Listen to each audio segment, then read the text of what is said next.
Okay, today we're doing conditional statements. We're doing conditional statements. A conditional statement is a statement that can be used, they can be written in if-then form.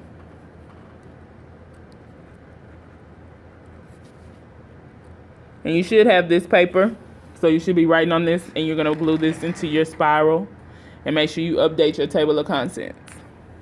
All right, so if-then statement: if I go to the store, then I have money. If I pass Miss General class, then I studied for the test. If I go home, I'm going to go to sleep. If-then sentences, okay? The hypothesis is the part after the if.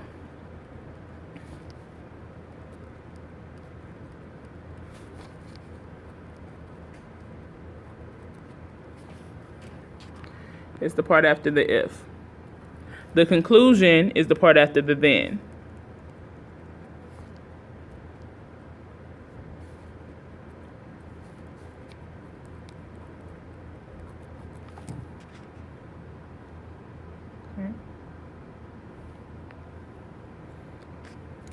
This little symbol here is called the tilde, but in this instance, it's to negate the hypothesis or conclusion. So this part is to negate the hypothesis or conclusion. Okay. All right, so what I mean by negate is if I say, if I go to the store, if I wanted to negate that, I say, if I don't go to the store, okay? So it's the opposite of what I said. So if I started off with, if I have no money, then if I want to negate that, it would be if I have money, okay? All right, the hypothesis part is symbolized by the letter P, and the conclusion part is symbolized by the letter Q, okay? So we have 4 different conditional statements. We have the original if-then statement, and it's P, then Q. So for example, it's our original statement.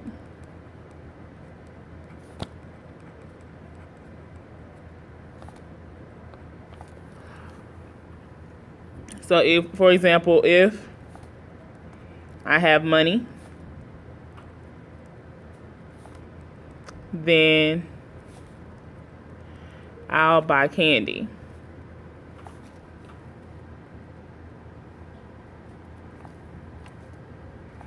That's my sentence. If I have money, then I'll buy candy. So the converse of that sentence is when you flip it. Okay, you flip your sentence. So you switch the hypothesis and conclusion.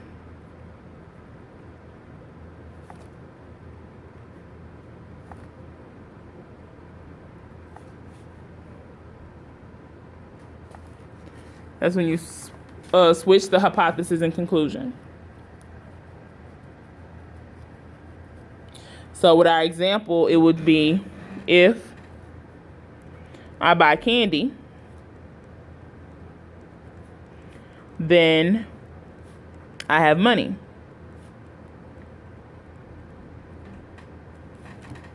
So all I did was to switch my hypothesis and conclusion. If I have candy, if I buy candy, then I have money. For my inverse, notice it has those tildes right there. So I'm negating the P and then negating the Q. So you're going to negate the conditional statement. So if I don't have money,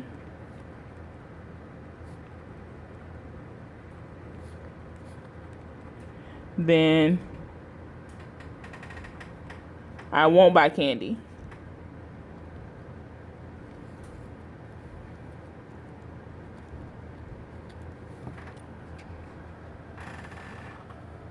If I don't have money, then I won't buy candy. Okay.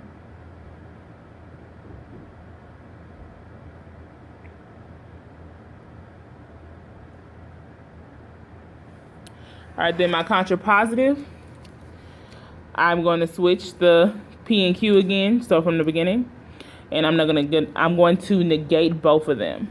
Okay, so we're going to switch and negate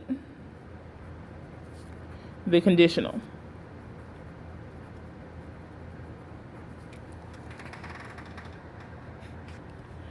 So it would be if I don't buy candy,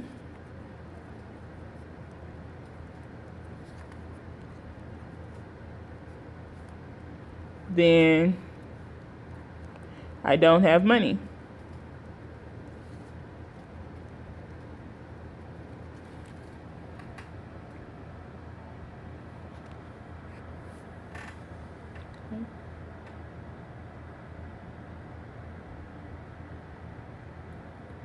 Okay. All right. So then, okay, a way to remember these, the way I remember them, is I know that the if-then sentence goes with the inverse, so my two I's go together, and then my converse and contrapositive go together.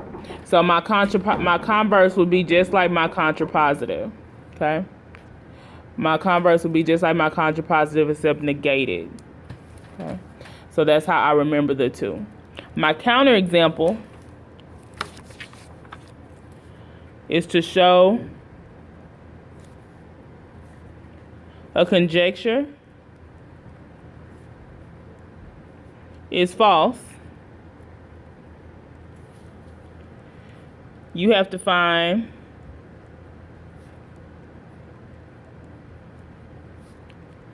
one example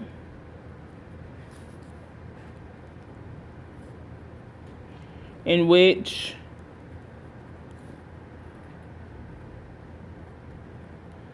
the conjecture is not true. Okay, remember, a conjecture is just a conclusion. Okay, a conjecture is just a conclusion. And you would have to find an example where this is not true. So if we go back to these and I look at our examples again, we need to see if they're true or false. So my first sentence says, if I have money, then I buy candy. That would be a false statement because it's not all the time. Every time I have money, I don't go buy candy, okay? I might have bills to pay. My second one says, if I buy candy, then I have money. What if somebody else buys me the candy? So that's false. If I don't have money, then I won't buy candy. Again, I might not have money, but I can borrow money from someone else. If I don't buy candy, then I don't have money. I could still have money and not buy candy, so that's also false. Okay, so everything that I just said to say that they were false were counterexamples. When I said, oh, I can have money and not buy candy, that's a counterexample. It makes it false. Okay? All right, so you're going to do your practice work. Everything that you do while I'm gone, you're going to take a picture of and put it on Edmodo. Okay, you're going to take a picture of it and put it on Edmodo. Okay, so glue this into your spiral and update your table of contents.